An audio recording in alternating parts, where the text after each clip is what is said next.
Hello and welcome. I'm Brad Cleveland, and we're talking today about voice of the customer. It's a topic that's taken on renewed importance as customers are armed with smartphones and can reach social communities and do investigation on a company's commitment to service before they ever buy products in most cases anymore. And as organizations want to strengthen their brands and provide consistently good service so that they're building that reputation. By way of introduction, I'm Senior Advisor to ICMI, former President and CEO, and I've been writing and speaking on all things customer service for a couple of decades now. And I'm joined by a terrific panel today. We have with us Mary Murcott.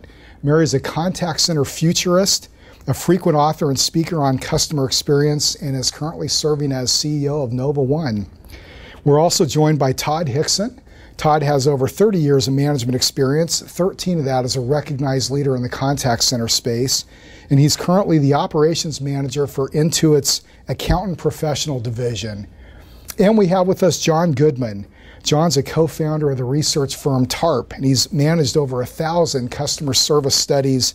He recently distilled much of that knowledge into a great book, Strategic Customer Service. So welcome again to each of you.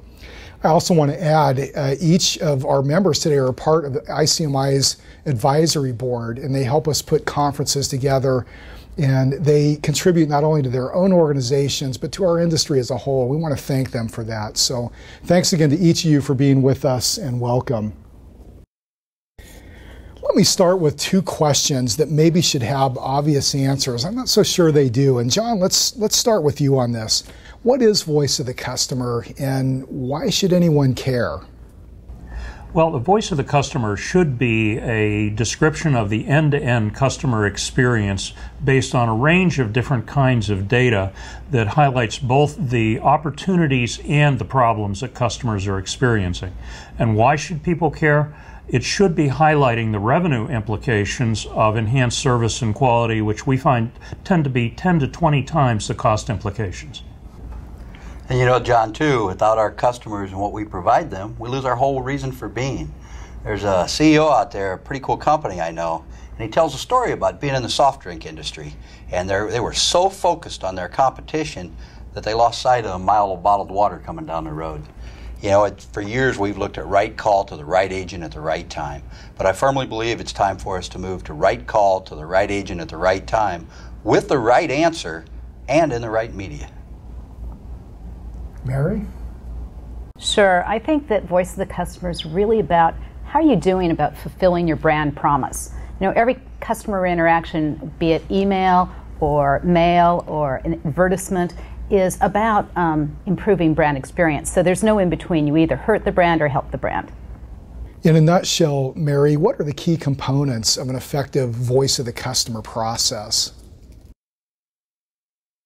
Good question. You know, 70% of all voice of the customer programs are doomed to failure. They don't do very much good. They don't move the metrics. They don't move the brand. So the ones that I see that are really effective in moving the brand promise are doing four things. They have a strong czar. So a voice of the customer czar that is thought of well by everybody in the organization who speaks their language at every department level. The second thing is a deep metrics program that's relevant and that's integrated and that's aligned in the organization. Third is it's tied to the voice of the employee program. That's critical. And lastly, a closed loop system. So that means if you see something in the analytics and you see something wrong, you actually do something. So see something, do something. Those are the four. John? Yeah, I would add 2 points. First, it's critical that you quantify the loyalty and revenue impact of the voice of the customer and the issues that the voice of the customer raises. And also, we find that if you can quantify the word of mouth impact, you then get the chief marketing officer on board also. Todd, what metrics best support voice of the customer? Well, Brad, I'd like to actually start with one that probably doesn't apply to voice of the customer, but it's one we're all used to talking about, and that's service level. I mean, if you think about our customers, if they're calling in and it takes one person 59 seconds to be answered, and the next person a minute and 1 second to be answered, well, if your service level threshold's a minute, it's pretty irrelevant to our customers, but pretty important to us. Of course, there's a flip side, too. If John's calling in and he's waiting 10 minutes to have his call answered, we're definitely going to hear some voice of the customer. Some other pieces that tie in there too are Net Promoter Score and, of course, problem resolution. Are we giving them the answers that they want us to give them or they need? John, Net Promoter Score is sometimes raising some controversy. Is it really the right thing to look at? Should we look at that and other things? What's your thought on Net Promoter Score? Well, we think the Net Promoter concept is a good one. The challenge is in the details in terms of, for those who aren't as aware, Net Promoter takes the 9s and the 10s and subtracts those who give you a 6 and below from the 9s and 10s to give you the net number of promoters. The problem lies with those who give you a 7 or 8, which could be as much as 30 or 40% of your whole marketplace. If I give you a 7, I'm basically saying you were barely adequate, which we think is faint praise, and to the degree that I'm giving you a 7 or 8 and the Net Promoter says that you're benign or it's washed out of the equation, you are significantly understating the potential damage of the current customer experience. John, you can't do voice of the customer in a department. How do we get our organizations on board?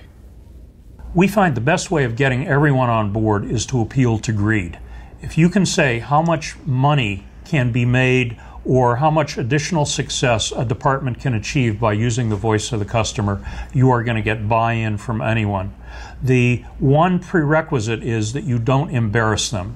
When you're running a voice of the customer, you're acting as a consultant, and the first thing you learn as a consultant is never embarrass your client. Todd, anything to add to that? Well, John, you know, sometimes it's more important than just money, too. Not all executives would think so, but I believe so. It's important for us to get an emotional connection made with our leaders. Let them go out and actually Y-in with our agents and sit with them for an hour and feel our customers' pain. It personalizes the respects of it, and it helps get them on board that, hey, I don't want to hear a customer call in with that problem anymore. It really helps them give answers. Todd, I would agree completely. Humanizing the data with either recordings or quotes absolutely dramatically improves your impact. Mary, anything to add to that? You know, Net Promoter Score is great as far as it goes. The proponents originally said that it was there to simplify the process, and that's the only question you really needed to ask. The problem with that is you don't get to the root cause and you can't fix anything. Todd, you often refer to a closed loop system. What does that mean, and what's its importance to us? A closed loop system is a process that captures our inputs from our customers and stores them in a database. And then it distributes those contacts to the relevant parties that need them. Sort of like our right call to our right customer, it's right VOC to the person the VOC pertains to. Then it takes it one step further and actually closes a loop back with our customers. And just as important is closing the loop with our agents. It lets them feel valued. It makes our agents become problem solvers instead of answer givers. Mary, how do you put voice of the customer in a language that we can all really understand? You've been on both sides of the desk, executive level and as a consultant and as a consumer. How do we put voice of the customer in words that we understand and can relate to across the organization? I think the metrics, if they can be aligned and we can define them right and people understand what it means to their job and how they do their job differently to move the metrics, is the first thing. But the second thing is to appeal to each one's sense of self-worth and self-good. In other words, finance, you talk to them in dollars and cents, what it saves them. Marketing, you talk acquisition, retention, and loyalty. With customer service, you might talk about demand management and making the job easier for the rep on the phone. John? I would add two things to that. Number one, for marketing, I would talk in terms of word of mouth because that's critical. And then secondly, I would take a minimalist approach in terms of we find a lot of voice of the customer systems will present senior management with a table that has 20 dimensions by 15 regions. You've just given someone 300 data elements that they need to wade through. Our suggestion is you provide, here are the top 3 issues in the top 3 areas, and you should be so lucky as to fix those, and if you fix them, I'll give you some additional issues to worry about. But take the minimalist approach and then quantify, here's how much it's costing you for each month you don't take action on this, and then finally, you know your operation better than I do, but if I were you, here is the action I would take so that you can reduce the cycle time to actually getting things fixed. John, what weaknesses or gaps do you tend to see in putting this process in place? I would say that the critical weaknesses we see is the failure to use a wide range of data. A lot of companies basically say we have surveys, therefore we have a good voice of the customer process. But I would use FedEx as sort of a good example of where FedEx knows 10 hours before you do that the package isn't going to arrive because they have operations data that says it missed the flight. Then they get the frantic phone call. Then 3 days later they do the satisfaction survey. Our contention is all three of those data sets, along with employee input, are describing the same set of events, so you need to pull all that data together. The next weakness is not quantifying the revenue damage and word-of-mouth damage, and then finally is not suggesting a specific plan of action implied by the voice of the customer, so that you actually fulfill the role as consultant. Todd? Actually, another gap we sometimes see, and John called out rightfully that our data is important, but sometimes we get involved in numbers for the sake of numbers. I mean, we may see our numbers drop a little bit. People instantly want to think, well, gee, are the agents not quite performing, or we have a gap in our product somewhere? When in actuality, it might be the internet provider in Montana went down for 3 weeks and it doesn't have anything to do connected with us, but our customers aren't happy. So we have to find the reasons behind the numbers. Todd, I think you raised one other very important factor, which is root cause analysis. We find most voice of the customer processes make the inherent assumption that if we have a dissatisfied customer, Mary Lou or some other frontline rep must have done something wrong. If we can identify who they are and have a public hanging, life will then be beautiful.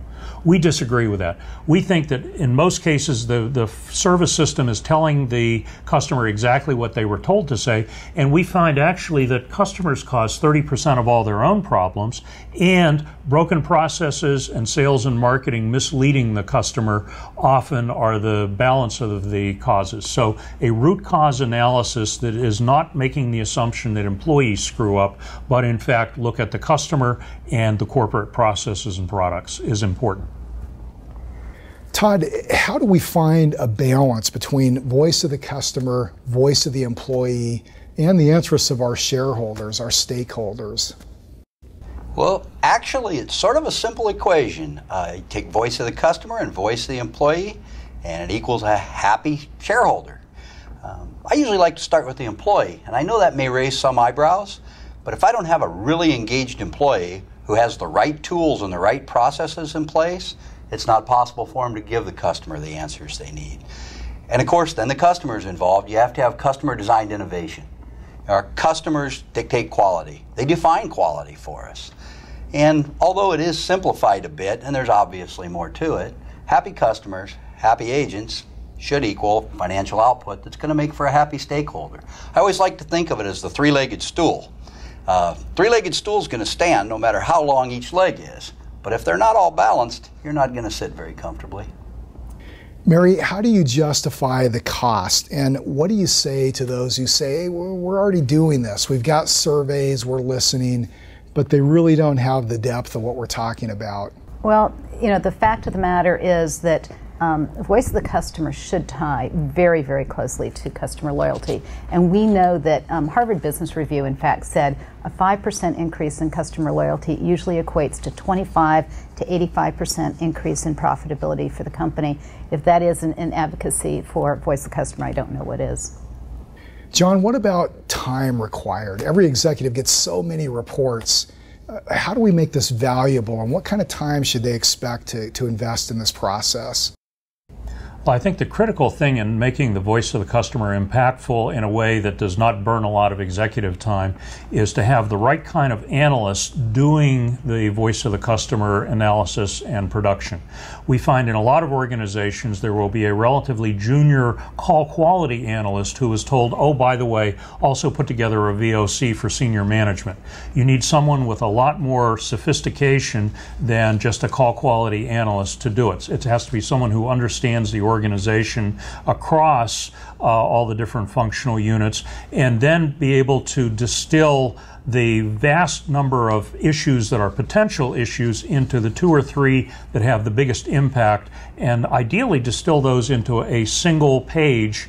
And one story that may be apocryphal I heard was that a VOC was sent to a senior executive who said, I believe I've identified a way of making us another $1.5 million. Please contact me if you're interested in details. And we found that that message got a response. So if you can keep it as simple and pointed as possible with the right kind of analysis backing it, then you're going to have an impactful voice of the customer. And let me ask each of you a final question. And Todd, let me throw this your way to begin with. From a very practical perspective, how do you recommend that an organization get started, particularly if they don't have all the tools or feel like they don't have the analysis in place that they need? What are first steps they should take? Well, to me, the first thing you need to do is reach out to your peers in your specific industry, or come to a convention like this here at ACE. You know, we got people from every industry there is here. You reach out, you find out what's right for you, and of course, what's right for your customer. Mary? Brad, I think you need to start by surveying your customer, and we're always over-surveyed, so I don't think you should survey all customers on everything, but survey a select group of customers on something very pointed. And you've got to get at the detail level. So in other words, you've got to get at the product level, at the call type level, and at the rep level before you can really do the right root cause analysis.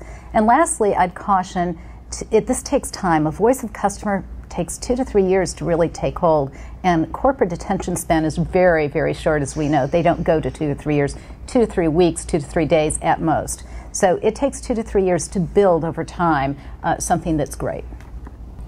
John?